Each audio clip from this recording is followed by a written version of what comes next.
le livre mystérieux Kalatan Gypsy, le code révélé de la Bible authentique. Quand on dit la Bible authentique, ce n'est pas les Bibles actuelles classiques, on parle de Yahvé, Jéhovah, Elohim, l'Éternel, Jésus, Joshua, Machi. Non, c'est Bible. L'enseignement va se baser ici sur plusieurs phases. Donc, nous allons voyager, nous allons entrer dans l'histoire, même l'histoire où tout a commencé. On va parler ici de la phase 1.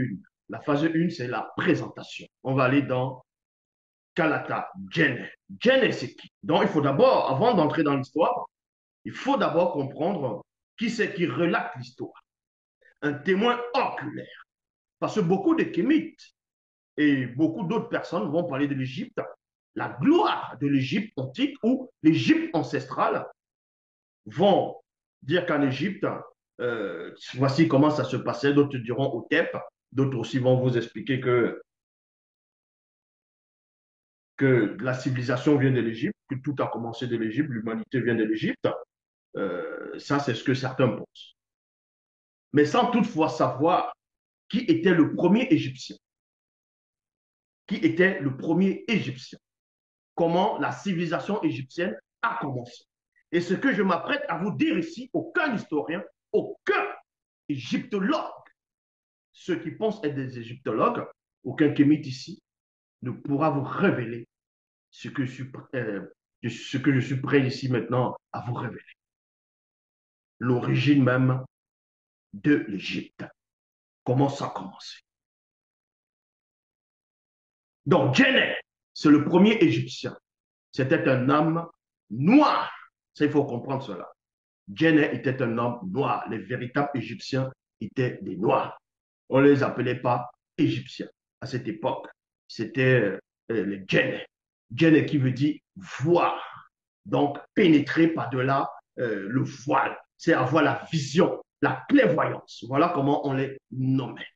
Donc, le premier Djenné ici, il a bel et bien laissé les écrits. Il va raconter l'histoire de comment sa descendance va apparaître, comment euh, après lui, tout l'Égypte va commencer, aussi les divinités égyptiennes. Donc, Genèse chapitre 1, verset 1 à 45. Donc, on peut dire Égypte, Égypte ou bien Égyptien chapitre 1, mais c'est Genèse chapitre 1, verset 1 à 45. Il est dit ici, moi, Genèse, entre parenthèses, voir pénétrer la vision. Fils de Bowinda. Bowinda, c'est qui veut dire noir aussi. Et Bowinda, c'est celui qu'on va appeler dans les Bibles classiques, sur la personne de Cham, Kam, Kem, pour certains. Et petit-fils de Wumset. Donc, vous devez comprendre ici, avant de parler d'une personne, il faut d'abord toucher sa généalogie, aller dans sa genèse. Parce que les gens s'arrêtent sur l'Égypte, sur la gloire de l'Égypte. Mais quand on dit l'Égypte, il y a forcément eu des premiers Égyptiens qui existaient, mais ils avaient des frères. Ils avaient des frères qui n'étaient pas égyptiens. Ça, il faut être logique quand on vient parler de l'Égypte. Donc, vous comprenez ici que le premier Égyptien avait pour père Kam, donc Cham, qui veut dire, son nom c'est Bowinda, Bowinda qui veut dire noir. Il était le petit-fils de Wumset. Le premier Égyptien était le petit-fils de ceux que eux vont appeler dans les Bibles classiques, sur la personne de Noé, Noah. Ça, il faut comprendre cela. Mais le Noé biblique n'a pas existé.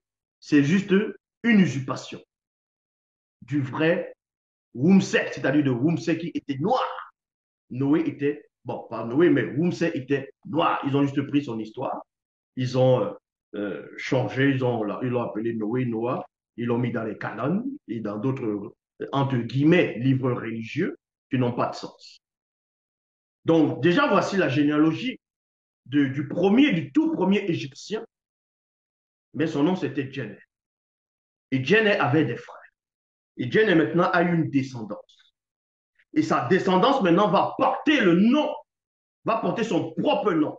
Que plus tard, des milliers d'années, les gens viendront traduire pour dire Égypte, les Égyptiens, d'autres diront Mithraïm. Exactement comme on va dire mundo, ainsi de suite. Dans le verset 2, on vous dit ici, je fus aussi manifesté bien longtemps avant la grande dérive des fragments de notre beau et grand continent. Il y a point ici. Dans l'histoire que Djenné, le tout premier Égyptien, relate ici, il vous montre qu'il a vécu bien longtemps avant la grande dérive des fragments du continent. Et cette dérive des fragments du continent, les scientifiques vont vous dire que ça a eu lieu, d'autres diront de cela, ça fait déjà, selon eux, 240 millions d'années.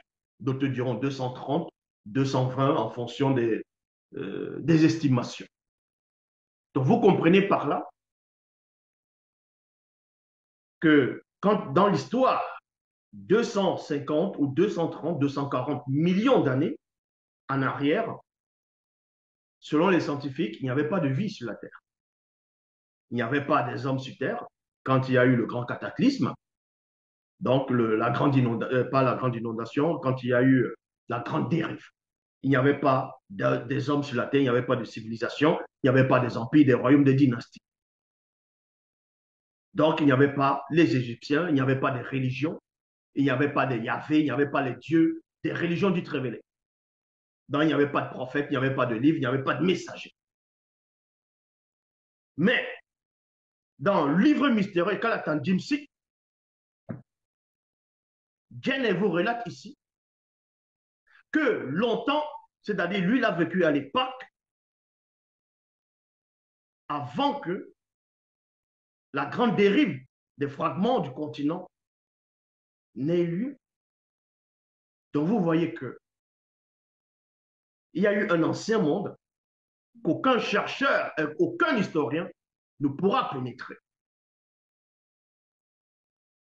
Donc, quand vous faites des débats interreligieux, ainsi de suite, sur vos divinités, sur vos croyances, vos religions, qui n'ont pas de sens, vos égrégores, vous vous basez sur quelle date? Vous vous basez sur les dates des historiens, des égyptologues, des chercheurs. Ces chercheurs qui vous disent que la vie, l'écriture a commencé dans l'Irak, dans la Mésopotamie antique, que c'est là où l'écriture a commencé, que c'est là où la civilisation a commencé. D'autres vous diront que la civilisation mésopotamienne a commencé au même moment que la civilisation égyptienne. Mais toujours est-il que selon l'histoire des chercheurs, des scientifiques, la Mésopotamie antique, donc l'histoire de l'écriture va commencer bien longtemps, des millions d'années après la grande dérive des fragments du continent. Mais ici, nous, on vous relate l'histoire qui s'est déroulée bien longtemps avant. Non, plutôt, ils vont vous expliquer que la civilisation mésopotamienne, tout ça, a bien déroulé, a eu lieu bien longtemps, des millions d'années, après la grande dérive des fragments du continent. Mais l'histoire que je vous relate ici, c'est longtemps avant la dérive des fragments du continent. Voilà ce que Djenné relate ici. Et je dis encore, aucun croyant, aucun religieux, aucun scientifique, aucun chercheur, aucun historien, aucun, on va dire, égyptologue, peu importe les études que vous avez pu faire, des recherches, vous n'allez jamais pénétrer ce que je suis en train de dire ici. Dans le verset 2, comme il dit ici, je fus, moi aussi, manifesté bien longtemps avant la grande dérive des fragments de notre grand et beau continent. Donc, je m'aimerais d'abord, pour poursuivre, à m'adresser à ces chercheurs, à ces pseudo-chercheurs et pseudo-historiens, qu'avant la grande dérive des fragments, d'autres diront des continents, mais c'est du continent, parce qu'il n'y avait qu'un seul continent à l'époque, à cet instant, bien longtemps avant la dérive des fragments du continent, c'était un seul bloc. Et ça ne s'appelait pas Afrique. C'était un seul continent. Ça s'appelait Mounier, qui veut dire le continent, dans la langue originelle. Et c'était Wassé. Il y avait déjà les empires, les royaumes, les dynasties, la haute technologie très avancée qu'on ne retrouve pas ici. Il y avait des pyramides aussi.